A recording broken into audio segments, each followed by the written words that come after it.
Whether you call it hot pink stain or hot pink dye, this video is going to be about coloring wood hot pink.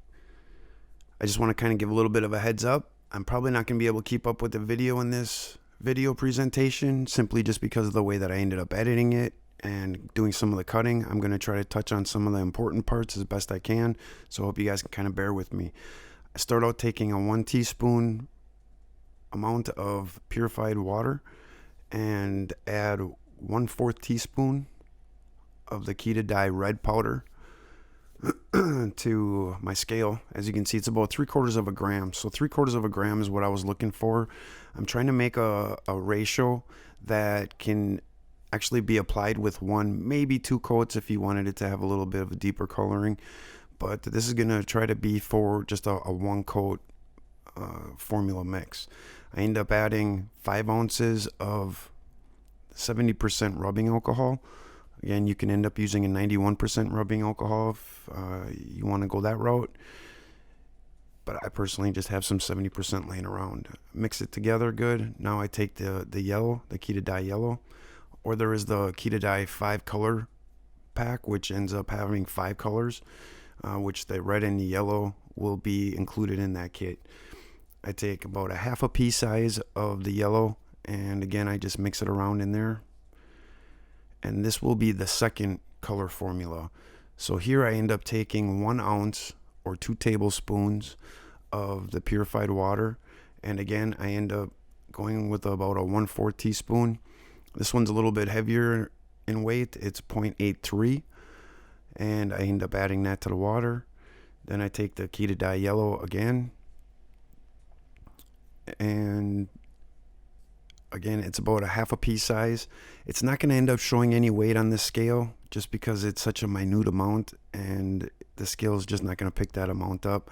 But for those using measuring spoons, I did end up taking that half a pea size amount of yellow and putting it into a 1/8 teaspoon just for kind of like a visual reference, so somebody can end up seeing what it looks like in a 1/8 teaspoon. So that's really about all I end up adding in there for the yellow.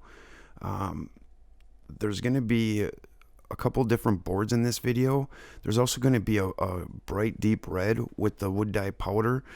This mix is going to end up, here I end up adding 3 ounces of the 70% rubbing alcohol.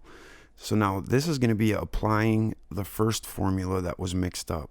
It was not the formula that we just did. It was the first one, the one that's a little bit more diluted. And this wood here is going to end up being sanded with 220 grit sandpaper. Now the other one that's going to be coming up is sanded down to 320 in the raw wood when the first coat is applied, and then there's a sand back done, and I end up sanding it with a 150, a 220, and then I end up doing a secondary coat over it. On the reverse side of that, you'll end up seeing that I end up doing a 150 grit sand, which these colors will end up producing a brighter, deeper red color. So really what's going on here is that I ended up sanding it with a much finer grit, so it ended up having more of that pink coloring. You can end up going with a more diluted version of, to go over a softer wood.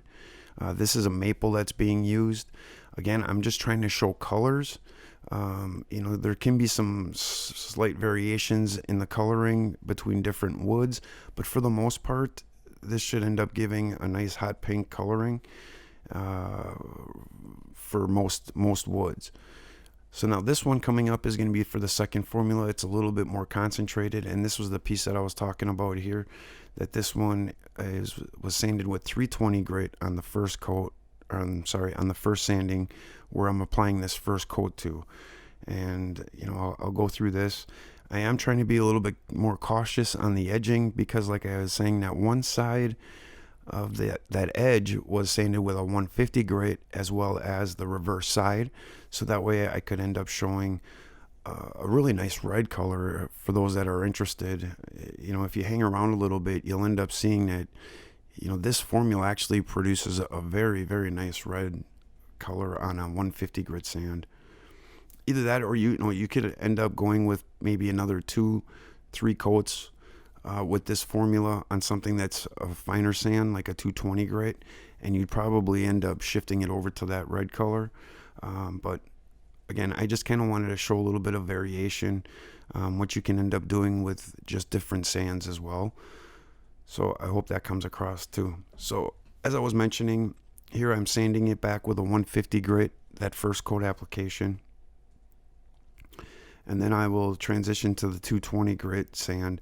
So in the end, both of these boards that you're going to end up seeing, except for the red, is going to end up having the 220 grit sand. Except this one was, this board here actually had a sandback done on it. So it's going to be a little bit of a deeper hot pink stain color, or hot pink dye coloring to it. Here I'm just wiping off the sandpaper, the sanding dust from the sandpaper. And there's the red. That's the red before it's sealed. And that again it's the same formula. It's just on the opposite side. I'll be doing a video on that. But really it just comes down to it was sanded with a little heavier grit. Here I'm applying the second coat over that sanded back wood. Again, it was with the 220. So you should be able to get a pretty good comparison on the two, the one being more concentrated and the one that's a little bit less concentrated, because they'll both end up having the final sand with the 220 grit. Here's a sealer that my mother ended up getting me. It's just a Krylon Glaze. At first, when I put the first coat on here, it almost had a little rougher texture to it. And here I'm just kind of looking to make sure that everything is wet out. And just see how fast it's absorbing into the wood. And I decided I was going to just give it a little bit heavier of a coat. And it seemed to smooth out a little bit. It did have a little bit of an orange peel effect, so I ended up doing a between coat sanding. I ended up using a 320 grit sandpaper for the between coat sand. After this, it had a good heavy amount on there, so I wasn't too worried about going through or burning into the wood coloring or the color work on the other side. There you can see that's the red. If you saw that it had a little bit rougher texture, that's how the first one ended up drying. On this side here, on the hot pink side, on the hot pink stain side. So I'm just applying my follow-up coat over the between coat sanding, and then that was all I did. So I did the one heavier coat, I did the between coat sanding, and then this coat here, and then I was done. And this is what the final results of that coloring was. The heavier concentrated hot pink stain version. Again, this was with the 1 ounce of the purified water and the 3 ounces of the isopropyl rubbing alcohol. And it was sanded with 320 to start, and then sanded back after the first coat with the 220. There you can see the 320, but it really is a 220, because that's what my final sandback was, and that's the sandpaper that I ended up using.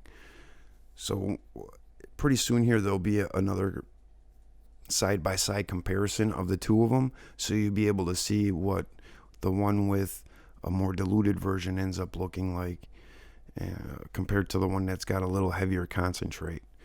And again, this one's got the sandback with the first coat being sanded back and then another coat being applied over, just to try to highlight some of the grain, a little bit more of the figuring in there.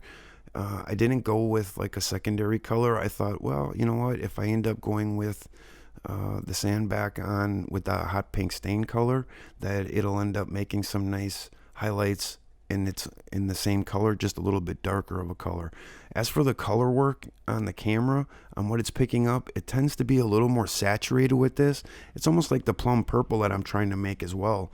It's plum purple. When I end up looking at it through the camera, it almost comes out blue. For some reason, when I end up showing it face straight on, the face that's straight on. So here I kind of figured some of that out. So I'm trying to keep the angles a little bit less sharp, you know, it's hard to reflect so much light back to the camera. I think that's what's going on. Maybe it's just a setting that I need to figure out in the camera or something, but you know, I try not to have too much of the light reflecting back to the lens. But anyways, so this was the one with the 5 ounces of rubbing alcohol to 1 teaspoon of the water.